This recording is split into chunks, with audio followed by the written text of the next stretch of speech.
നമ്മൾ കാണുന്നത് നമ്മളെ വീട്ടിൽ നട്ടു വളർത്തിയ കൂണാണ്. ഇതിൽ ഏറ്റവും വലിയ കൂൺ ഇതാണ്. ഇത് നമുക്ക് ചിക്കൻ കറിയെക്കാട്ടി ടേസ്റ്റ് ആണ് ഈ കൂണിന്. Chicken കറിയെക്കാട്ടി taste.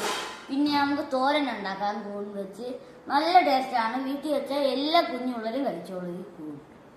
പിന്നെ ഇതിൽ ഏറ്റവും ചെറിയ കൂൺ ഇതാണ്. ഈ കൂണിന്റെ പേര് ചിപ്പിക്കൂണെന്നാണ്. ചിപ്പിക്കൂൺ. അതുകൊണ്ട് ഇത് അത്ര ഈ അളവിനെ കാട്ടി വളരില്ല. ഈ അളവിനെ കാട്ടി ഇത്തിരി കൂടെ ഇനി ഇത് വളരില്ല. ഇത് വെച്ച് ബിരിയാണി ഒരു ദിവസം നമ്മൾ ഉണ്ടാക്കി. സൂപ്പറായിരുന്നു. നിങ്ങൾ ഒരു ദിവസം ഇത് ട്രൈ ചെയ്ത് നോക്കണം. ഇതിനെ എങ്ങനെയാണ് നട്ട് വളർത്തുന്നതെന്ന് ഞാൻ പഠിപ്പിച്ചു തരാം. ആദ്യം ഒരു കലത്തിൽ കുറച്ച് വെള്ളം എടുത്ത് വൈക്കോലെടുത്ത് ചൂടാക്കുക. എന്നിട്ട് അതെടുത്ത് ചാക്കിലിട്ട്